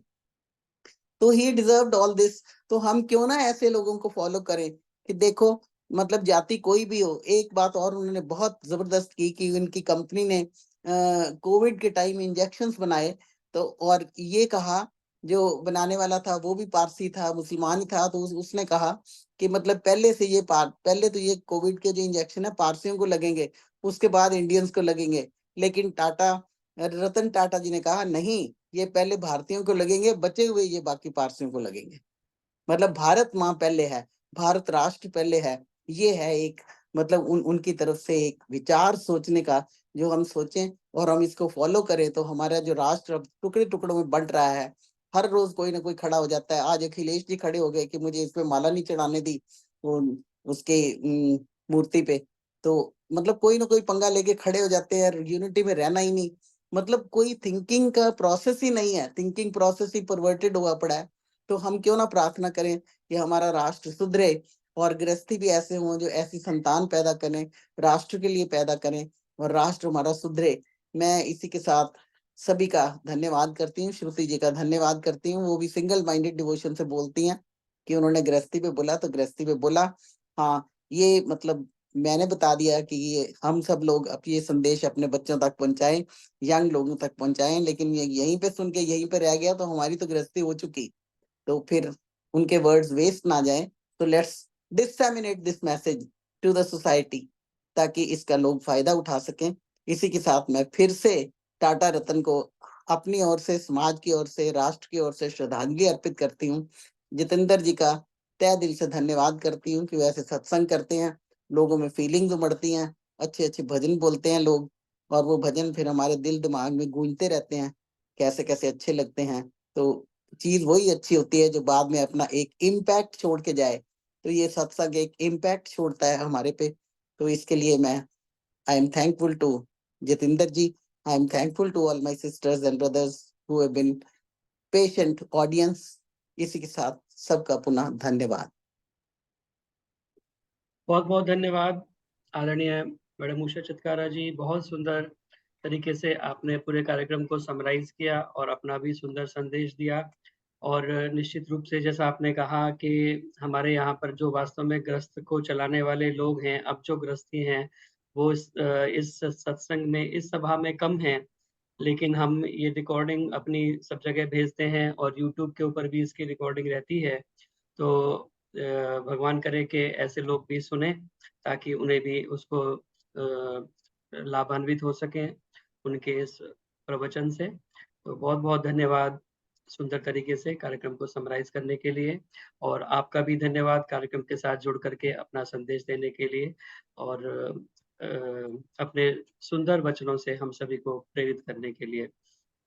आइए, अब कार्यक्रम का समय बहुत ज़्यादा हो चुका है, समापन की ओर शांति पाठ करेंगे।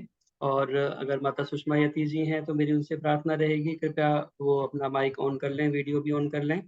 ताकि आप शांति पाठ करा सकें। आदरणीय माता सुषमा यति जी।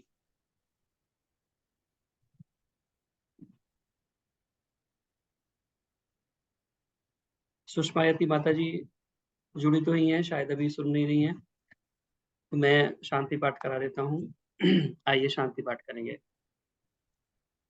ओम द्यौः शान्तिरन्तरिक्षं शान्ति पृथिवी शान्तिरापः शान्तिरोषधयः शान्तिः वनस्पतयः शान्तिर्विश्वे देवा शान्ति ब्रह्म शान्तिः सर्वं शान्ति शान्तिरेव शान्तिः सामा शान्तिरेधि। ओम शांति शांति शांति। जय घोष के लिए आप अपने माइक ऑन कर सकते हैं। जो बोले सो अभय, सत्य सनातन वैदिक धर्म की जय हो। मर्यादा पुरुषोत्तम भगवान श्री रामचंद्र की जय हो। ईश्वर भगवान श्री कृष्णचंद्र की जय हो। गुरुवर विरजानंद की जय हो। युग प्रवर्तक महर्षि प्रवर देव दयानंद की जय हो। भारत माता की जय हो। गौ माता का पालन आर्य समाज अमर रहे, वेद की ज्योति जलती रहे, ओम का झंडा ऊंचा रहे। प्रणव ध्वनि।